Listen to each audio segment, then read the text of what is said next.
1 घंटे पढ़ना है तो अच्छा से पढ़ लो, है ना। देखो भाई, अब चालू करेंगे अपना 6 पॉइंट। देखो आज कम बच्चे हैं, बढ़िया से पढ़ लो, 3-4 क्वेश्चन हो जाएगा दौड़ा कर, ठीक है, आराम से समझो। देखो जी, अच्छा से समझो। हम लोग पढ़ लिए थेल्स का प्रमेय।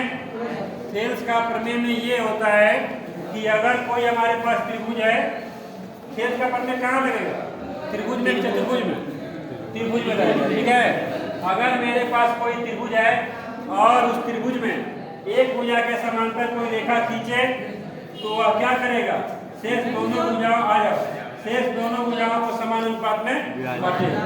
यानी कि अगर ये चित्र है, अगर BC बराबर DE रहे, अगर BC समांतर DE रहे तो इसको क्या कर सकते हैं? AD बटे BD बराबर AE बटे EC। आया समझ में? देखो, कौनो भी क्लास का क्वेश्चन हो, किसी भी क्लास का, 9, 10, 11, 12, किसी भी क्लास का, अगर ये लाइन दिया है, ये लाइन, तो तुम ये लिख सकते हो। तो फिर समस्या ये है कि सर इसमें तुम लोग को पहचानना क्या है? तुम्हें ये पहचानना जरूरी है कि जो लास्ट वाला कॉर्नर वाला पॉइंट है वो कौन सा है। मतलब इसके समांतर ये है तो तुम ये पकड़ो, AD बटे BD और AE बटे। समझ में आया? ये नहीं कि चाहे मन करे वहीं से उठा लो, तो गड़बड़ हो जाएगा। समझ में आ रहा है? ये नहीं कि तुम BD बटे AD कर रहे हो और फिर AE बटे EC कर रहे हो, ये सब गलत है। समझ में आ गया? एक ऊपर वाला पकड़े, अपना रेशियो बना दिए। जैसे देखो, अच्छा से देखो, यदि मेरे पास कोई त्रिभुज है और इसके मैं समांतर रेखा खींच दिया तो यहाँ पे मैं अपना जो, अच्छा इसको मैं नाम चेंज करता हूँ, ABC। अब इसको कैसे लिखूंगा बताओ? कहाँ से पकड़ूंगा? B से पकड़ूंगा। D, इसको DE कर दे रहा हूँ, BD बटे DA और BE बटे EC। ऐसा समझ में? ये मत करना कि जहाँ मन करे। अब मैं कह दिया कि ऊपर पकड़ना है तो अब फिर इसको पकड़ लो, फिर AD बटे BD ऐसे समझ में आ आगे समझ में? तो जो समांतर रहेगा उसके ठीक सामने वाला देखना, ऐसा ही देखो भाई, दोनों समांतर के सामने क्या है? B है भाई, दोनों समांतर के सामने क्या है? A। क्लियर हो गया ना? तो इस तरीके से सवाल आसान हो जाएगा, ठीक है।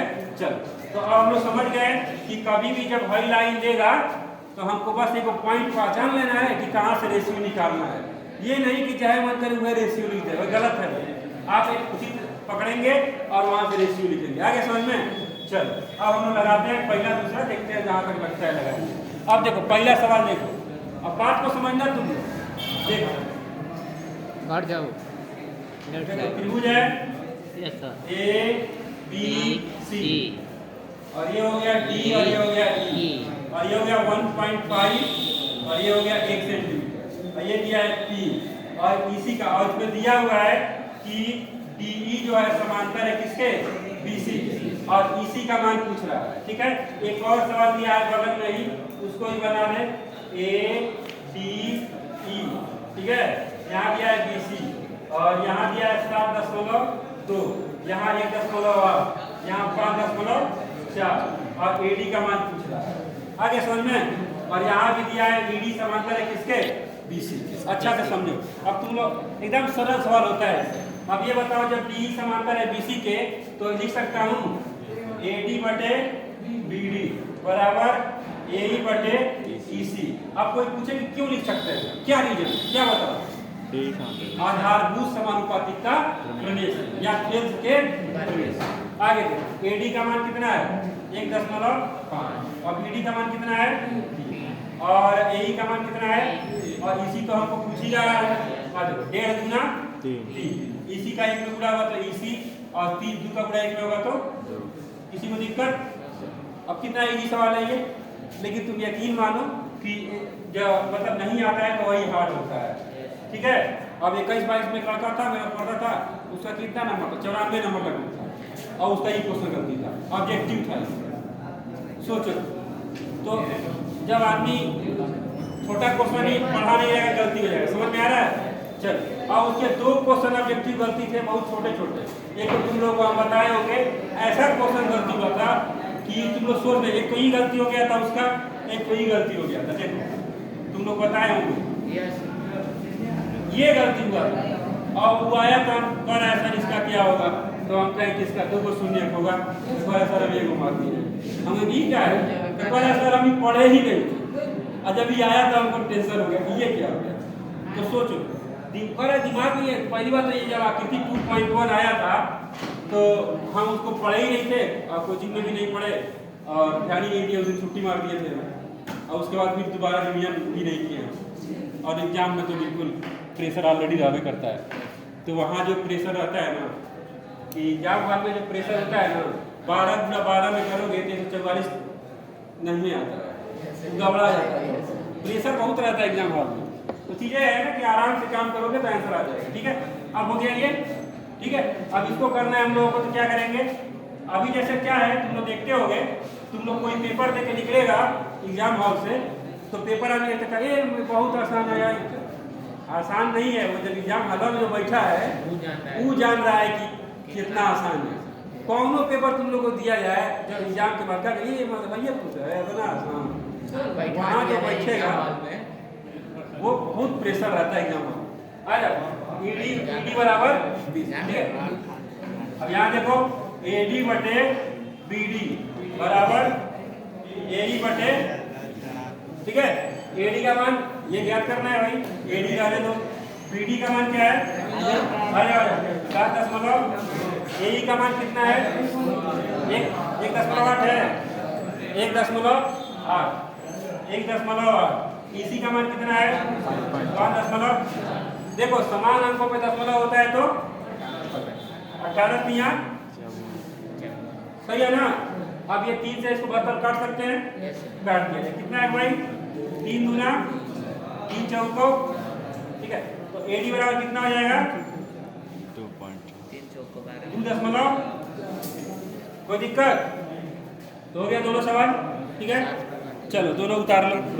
देखो अब क्वेश्चन नंबर 2 कह रहा है त्रिभुज पी क्यू आर बना लिया जाए, त्रिभुज पी क्यू आर हो गया। कह रहा है पी क्यू और पी आर क्रमशः पी क्यू पे ई है और पी आर पे एफ है। अब हमें चेक करना है, देखो जी ध्यान से, हमें चेक करना है कि ई एफ समांतर है कि क्यू आर के है कि नहीं है। जबकि हम लोग जानते हैं कि यदि ये समांतर होगा तो पी बटे ई क्यू बराबर होगा पी एफ बटे एफ आर के। ध्यान दो, अगर ये समांतर होगा तो ये लाइन होगा बराबर होगा, अगर नहीं बराबर होगा तो समांतर। हम लोग चेक किया जाए तो वैल्यू दिया है पी का मान दिया है 3 ई क्यू का मान दिया है 3 बराबर पी एफ का मान कितना दिया है 3.6, एफ आर का मान 2., देखो ध्यान कर लो, देखो काटेंगे तो 1.3 दशमलव है, दशमलव समान अंकों पे दशमलव होता है, दशमलव हट जाता है। ठीक है, और ये देखो काटेंगे तो 4 9 36, किसे करना चाहोगे काट दो 12 से, चलो 12 की 36, 12 गुना 3/2 को क्या कहते हैं 1.5 कहते हैं ना, बराबर 1.5। ये बताओ बराबर है, ये बराबर नहीं है, अतः रेखाएं समांतर नहीं है। ठीक है, पहला सवाल। दूसरा देखो क्या कह रहा है, इसी सवाल में है पी बटे ई क्यू बराबर पी एफ बटे एफ आर। देखो भाई, तो पी का मान कितना दिया है 4, ई क्यू का मान कितना दिया है 4.5 और पी एफ का मान दिया है 8 और एफ आर का मान दिया है 9। समझ रहे हो सब लोग अच्छा से। ये देखो जी, समान अंकों पे दशमलव होता है, दशमलव हट जाता है, पर यहाँ तो दशमलव समान अंकों पे नहीं है, यहाँ पे नहीं है, तो हम लोग एक अंक पे दशमलव है तो ऊपर नीचे किससे गुणा, ये कितना हो जाएगा 40 और यह कितना होगा 45। समझ रहे हो। अब 5 से काटेंगे, 5 8 40, 5 9 45, 8/9 बराबर 8/। अब बताओ रेखाएं समांतर है कि नहीं है, तो लिए क्या होता है रेखा ई एफ बड़ा समांतर है किसके क्यू आर के। आगे समझे, आगे देखो जी, आगे समझे। फिर तीसरा देखो अब अच्छा से। अच्छा, तीसरा में जो है सब लोग समझे, पी क्यू का मान दे दिया है, किसका मान दिया है पी क्यू। ये चेक करो, पी और क्यू का मान दे दिया है, मैं पहले लिख दे। तो एक बात देखो अच्छा से, किसका मान दिया है पी क्यू और पी आर, समझे। देखो जी, अगर मैं सब लोग बढ़िया समझो, अगर मैं पी क्यू लूंगा तो इधर क्या लूंगा पी आर, और इधर मैं पी ई लूंगा तो इधर पी आगे समझ में। चलो तो लिखते हैं कि पी क्यू बटे यहाँ पी आर लूंगा और यहाँ पे पी ई लूंगा तो उधर पी एफ। बताओ समझ में आया कि नहीं समझ में आया? चलो पी क्यू का मान किताब में कितना दिया है 1.2 नहीं 28 नहीं पढ़ते हैं, ठीक है। दशमलव के बाद अंकों को एक एक करके पढ़ते हैं, ठीक है ना, इकट्ठे नहीं पढ़ते हैं। चलो पी का मान कितना दिया है भाई 0.18, पी आर की वैल्यू कितना दिया है 2.56, पी एफ का मान कितना दिया है 0.3। समझ में आया? देख लेना ना सारा अंक गलत ना लिखूं मैं, ठीक है सही है। आप देखो भाई, देखो समान अंकों पे दशमलव है तो दशमलव हट जाएगा, कोई दिक्कत? चलो हाँ क्या हुआ? अब नहीं देखो तुम 100 से गुणा करोगे कोई फायदा नहीं है ना, 100 से ऊपर 100 से नीचे गुणा फिर क्या फायदा? हाँ तो दशमलव समान अंकों पर है तो दशमलव हटा दो, फिर कितना आ जाएगा 128 बटे 18 बराबर 256 बटे 36। ठीक है। किससे काटा जाए? कम अंक में कटेगा 18 छक्के 128 होता है। देख लो चेक कर लो, ये ना मेरा बात न मानो। समझ में आ रहा है? बताओ 18 छक्के कितना हुआ 9 छक्के 54, तो ये 128 होगा 108 होगा। नहीं समझ में आ रहा है? जैसे 9 का पारा अगर किसी को याद है तो वो 18 का पारा उसको याद होगा। पूछो कैसे? देखो 9 दूना 18 तो 18 दूना किसी का 2 गुना कर दिया जाता है। समझ आ रहा है? यही सब तरीका होता है। अगर 18 का पारा मतलब तुमको नहीं याद है तो छोटे आपको से काट सकते हैं।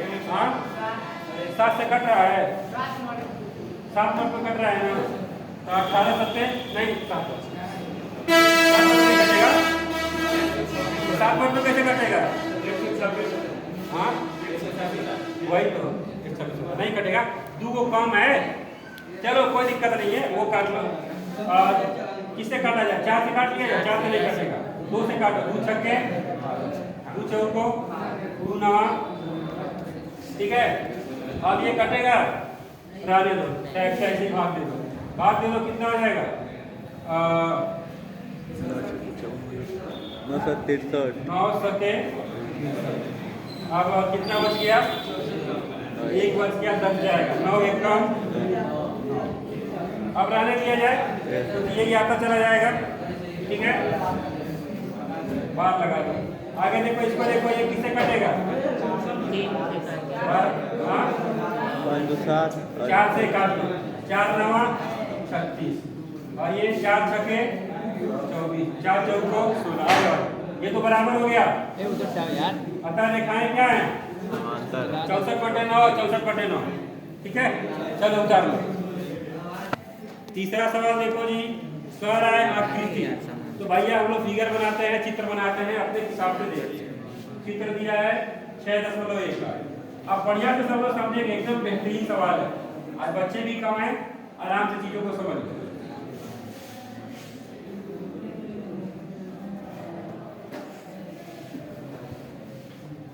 सारा किताब जो है हम लोग आसानी से कंप्लीट कर लेंगे, समझ रहे हो ना। और यही रीजन है कि सारा किताब जब 1-2 बार कंप्लीट हो जाता है तो कुछ ना कुछ तुम लोग पेपर में लिखिए देते हो, ठीक है, और रिजल्ट बेहतर आ जाता है। मतलब अदर लगा सब बेहतर अपना बन जाता है।